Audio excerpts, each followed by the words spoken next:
আপনারা জানেন যে এস এম ফরহাদের প্রার্থিতার বিরোধিতা করে একটি রিট পিটিশন দায়ের করা হয়েছিল। হাইকোর্ট সেখানে রুল ইস্যু করেছিল এবং ডাকসু ইলেকশন 30শে অক্টোবর পর্যন্ত স্থগিত রেখেছিল। এর বিরুদ্ধে আমরা আজকে এপিলেট ডিভিশনে আমাদের বক্তব্য পেশ করেছি।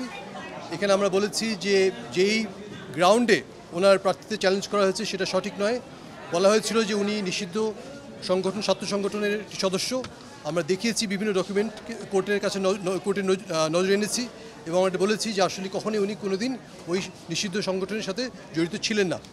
আদালত আমাদের এই বক্তব্য গ্রহণ করেছেন এবং আদালতের কাছে আমরা এও আবেদন করেছি এইগুলো বিষয়গুলো মোটামুটি ডিসপিউটেড কোয়েশ্চেন অফ ফ্যাক্ট এবং রিট পিটিশনটাই রক্ষণীয় না।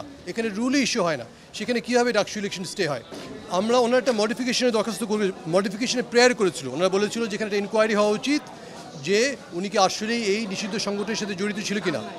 আমরা বলেছি যে শুধুমাত্র ফেসবুকের কিছু স্পিরিয়াস ডকুমেন্টসের উপর ভিত্তি করে ফেসবুকের কিছু সোশ্যাল মিডিয়ার কিছু স্পিরিয়াস ডকুমেন্টসের উপর ভিত্তি করে এই আবেদন করার কোনো সুযোগ নাই এবং এখানে মডিফিকেশন চাওয়ার কোনো সুযোগ নেই। যেখানে মামলায় রুলই চলে না সেখানে কীভাবে মডিফিকেশন হবে। আদালত আমাদের এই সাবমিশনে গ্রহণ করেছে এবং এই আসন্ন ডাকসু নির্বাচনে ফরহাদের নির্বাচন করবার কোনো বাধা রইল না।